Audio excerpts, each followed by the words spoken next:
There's only one place to start the show, and that's in Spain, where it finished Barcelona 1, PSG 4. It was Lionel Messi who opened the scoring for Barca with a penalty, but then it was all about Kylian Mbappe. He bagged a hat-trick, Moise Kean getting in on the goal-scoring action as well, seeing PSG in complete control of this tie going into the second leg in France. Craig, it's all about Mbappe, isn't it? It was the Mbappe story, not the Messi story. Well, the Messi story was he was on the fringes, but it's not entirely his fault because the supporting cast is a shadow of its former self. We know that. But the only thing that went their way in terms of luck tonight, PSG, was the fact that the Dutch referee could have sent Idrissa Gueye off in the first half for a second bookable offence. He got away with that. Now, that's probably why Pochettino took him off at half-time. Because he got booked, he made a reckless challenge, then he made another one. And I'm really not sure how the referee didn't give him a second yellow. That apart, PSG were immense. They defended when they had to. The midfield was excellent, particularly Verratti. And Mbappe stepped up onto the big stage. I mean, they just took Barcelona apart in that second half, basically. And Frank, let's not forget this is a PSG side who haven't been convincing at all domestically over the last few weeks, but they turned it on at exactly the right time with Mbappe leading the line.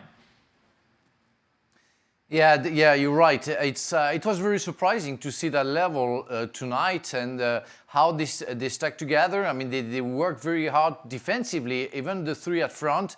I never seen Icardi running so much, defensively, working hard to make sure that he could help his teammates out, and everything was perfect.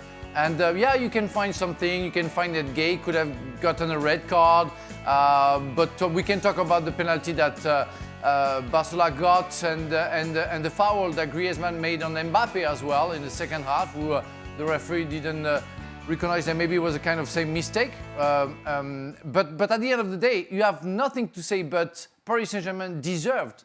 These really deserved to win because they were better everywhere. Of course, you have an exceptional player named Mbappe, but the others have been perfect. And we have to question now, where are we going to put Neymar? When he's going to be back?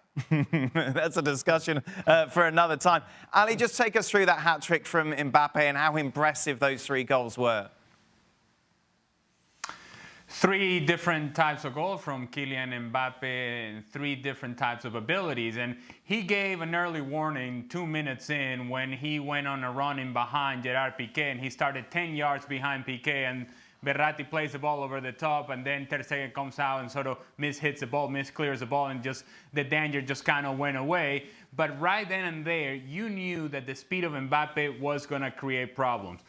The first goal is not about speed, though. It's about skill, and it's in a tight space. Lenglet coming out to challenge him. He's able to get away from him and finishes to the near post away in the manner in which he did. The third goal is just a class finish. It's just opening up his body, picking that spot in the far post, and being able to put it open over Ter Stegen. The second goal is being in the right place at the right time, knowing where the ball is going to be, anticipating the play, anticipating that there may be a mistake from Piqué, and then here's a tap-in.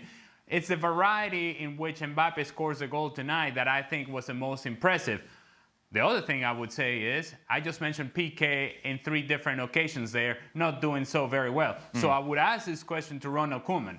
If Gerard Piqué has not played in 2.5 months, this is the game that you want to try him out? This is the moment against this guy, against Mbappe, running in behind, running at you all night long? This is the moment that you're going to test whether Piqué is ready to go? I never understood that. I don't think it was the right decision by Ronald Koeman, and I'm not saying that just now. Right when I saw Piqué on the line, I said, what are we doing here? Why in the world would you do this? If you had any thoughts or idea about playing Piqué, you should have tried him out against Alaves on the weekend and see how he's feeling, and then maybe think about it. But after 2.5 months absence, you put him out there against Mbappe, well, there you have it. Longley, Piqué, who's been out? Busquets. Holy smokes, you want lack of mobility. Yeah. I mean, Longley, as good as Mbappe's first goal was, a beautiful flick from Verratti. Verratti was excellent. Yeah, it was fantastic. A beautiful flick from Verratti.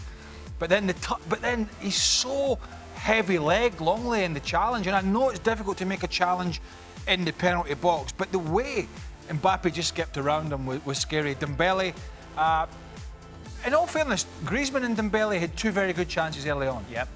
Griezmann took an extra touch when he shouldn't. He didn't have to. And Dembele scuffed a shot after, I think it was a little flick by Messi when he was almost on the penalty spot.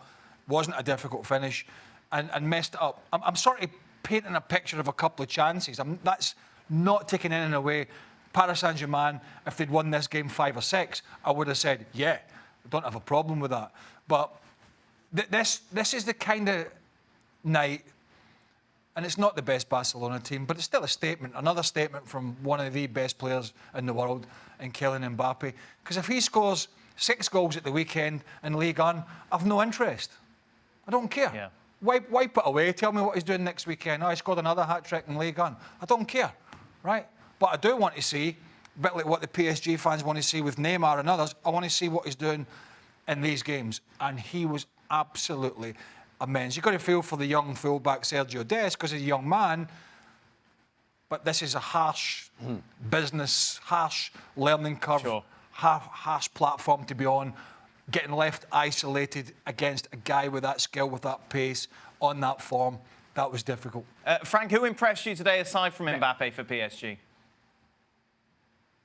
Well, almost everybody, but I have to say that Verratti was really the man, especially the first half. I mean, he was everywhere. I think he's the guy who ran the most in both teams, and but also Paredes. Paredes was absolutely fantastic, and I've been very critical towards him, but I have to admit that today he's been with Verratti, alongside Verratti, the two kings in the middle of the park. Kean. Moise did very well, worked hard defensively, scored a goal, worked for everybody. And well, at the back it was hard, for Kurzawa, maybe against Dembele. It's always difficult. He got the penalty against him. But otherwise, everybody was perfect. And I like to surline the fact that it was a real squad. Because we talk about individualities for Paris Saint-Germain, where for maybe one of the first time, I can say that I've seen a real team fighting for each other. Draxler came on, gave an assist, a beautiful pass to Mbappe. Herrera came on and worked hard in the middle of the park as well. Everybody was spot on. And it's maybe what I want to underline today, on top of Mbappe, fantastic performance. Thanks so much for watching ESPN on YouTube. And for more sports highlights and analysis, be sure to download the ESPN app. And for premium content and live streaming, subscribe to ESPN Plus.